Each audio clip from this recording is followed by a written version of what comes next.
അവലും പഴവും വെച്ചിട്ട് നമുക്ക് ചായയുടെ കൂടെ കഴിക്കാൻ വേണ്ടിയിട്ട് എളുപ്പത്തിൽ തന്നെ തയ്യാറാക്കി എടുക്കാൻ പറ്റുന്ന ഒരു പലഹാരമാണ്.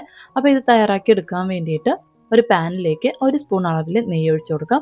നെയ്യ് ചൂടായി കഴിഞ്ഞാൽ ഇതിലേക്ക് ഒരു നേന്ത്രപ്പഴം ചെറുതായിട്ട് അരിഞ്ഞതും കൂടി ഒന്ന് ചേർത്ത് ഒരു 5 മിനിറ്റോളം ഒന്ന് വഴറ്റിയെടുക്കാം. പഴത്തിൻ്റെ കളറൊക്കെ ഒന്ന് മാറി വരുന്നവരേക്കും ഒന്ന് വഴറ്റിയെടുക്കാം.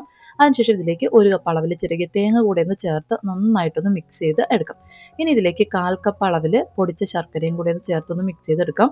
അതിനുശേഷം നമുക്ക് ഇതിലേക്ക് ചേർത്ത് കൊടുക്കേണ്ടത് അവലാണ്. ഞാൻ 1 കപ്പ് അളവിൽ അവൽ വെള്ളത്തിൽ ചെറുതായിട്ടൊന്ന് വാഷ് ചെയ്ത് വെള്ളം പൂർണ്ണമായിട്ടൊന്ന് പിഴിഞ്ഞ് മാറ്റി എടുത്തിട്ടുണ്ട്. അത് നമുക്ക് ഇതിലേക്ക് ചേർത്ത് നല്ലതുപോലെ ഒന്ന് മിക്സ് ചെയ്തെടുക്കാം. അവലും പഴവും ശർക്കരയും തേങ്ങയും എല്ലാം തന്നെ നന്നായിട്ട് ചേർന്ന് വരത്തക്ക രീതിയിലൊന്ന് മിക്സ് ചെയ്തെടുത്തതിന് ശേഷം ഇത് തണുക്കാനായിട്ടൊന്ന് മാറ്റി വയ്ക്കും. നമുക്ക് കയ്യിൽ തൊടാൻ പറ്റുന്ന പരുവത്തിലുള്ള ചൂടിലാവുന്ന സമയത്ത് ഇതിലേക്ക് 1 ടീസ്പൂൺ അളവിൽ എള്ളുകൂടെ ഒന്ന് ചേർത്തതിന് ശേഷം നന്നായിട്ടൊന്ന് കുഴച്ചെടുക്കാം.